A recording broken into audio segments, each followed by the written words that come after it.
So welcome to Module 5. This is part of our toolkit series dealing with the NDIS. In this section we're going to talk about goals and understanding the plan. So what is a goal? Well, a goal is something you want to achieve, develop or learn.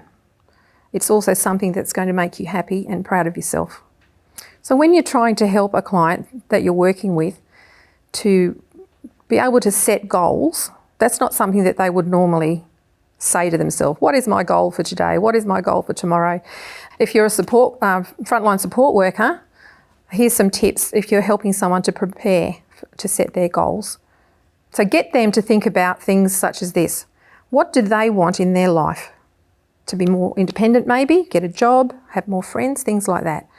And on a bad day, what do they need to make it better? Or what helps make a good day really good? What is it that's stopping them from doing the things that they want to do now?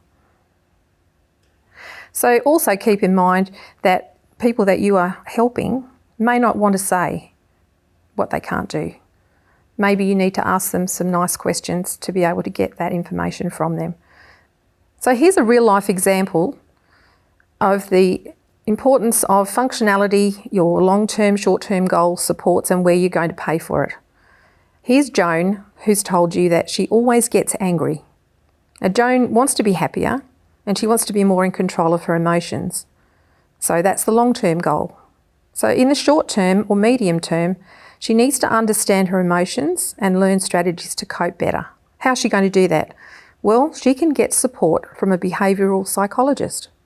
And where is that funding going to come from? Who's going to pay for that?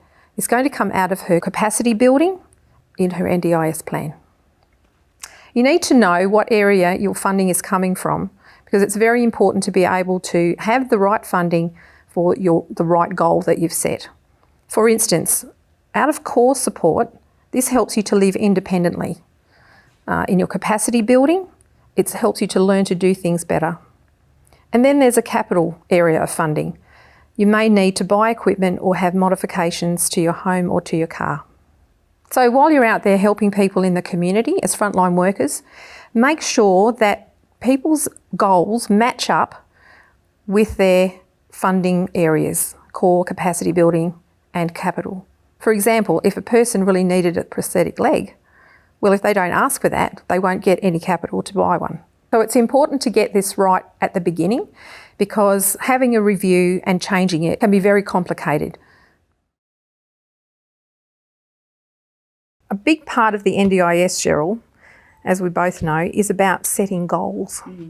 So how has that been a challenge for you to talk to people about goals? Before I talk about goals, and I do talk about goals, you've got to lead up to that. Okay. So I always start with, tell me your story, because it's really important to be person-centred on that individual. Yeah. And for them to tell you their story. And that's where they would come out with, their own situation, some of the challenges they may have or may not have, some of the barriers they may have.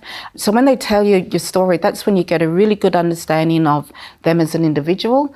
And then you can start exploring with them, what is your needs? What is it that you want? What can I do to help you? Yeah. If I can't help you, is it okay if I refer you to somebody else? But it's very important, especially if they need support and services from the NDIS because their goals are linked, connected. There's two dots that need to be connected, goals and their plan, their funding. Yes. So that's the reason why we introduce goals. Goals, that's right. So really it's that initial sitting down, listening to someone's story, waiting for them to be ready to tell you everything that they need to tell you. And sometimes that might happen a little way down the track, but because you've done that sitting down, listening and a person-centred approach, they're ready to ring you up and say, hey, do you remember me? Yep. In their own time. It's definitely got to be done in their own time. Yeah. When it comes to the NDIS, my experience, with people with disabilities and encouraging them to access NDIS,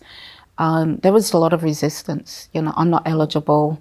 Why would I want to? All that sort of thing. It was something new. Yep. It's a government system now, do I trust it? There's all those sorts of things that go into the pot. So building trust, say if a person is a frontline worker who might be, looking at our webinar, what's a simple bit of advice that you could give about building that trust? Take the time to build the relationship. Don't expect it to happen straight away. Expect it to happen a few times. Your first meeting may or may not go very well. In fact, your first meeting may not go well at all, to be honest. But persevere, and if they don't think you're listening to them, they'll shut down. So you need to build your relationship. You need to be honest with them. You need to be upfront and say, I can't promise everything, but let's work towards it. Trust is really, really important. Sometimes language is also a barrier, putting things into language that is what is relevant to them. What they understand. Yeah. So if you say to them, look, so what's your goal? I need to get to the doctor, I need to get to the podiatrist. I don't know how to get there. There's a goal in itself. Yeah, so there's all these services that are there, but sometimes they're not able to access them because they don't of transport and things, and then they don't get it. That's right, and then they miss out. Yeah. So, and using the terms that NDIS would use, so what's your goals, for your access in this program? It's getting them to use the right language as well. Yeah. We can teach them the right language so they can access the proper services, even though it feels uncomfortable for them.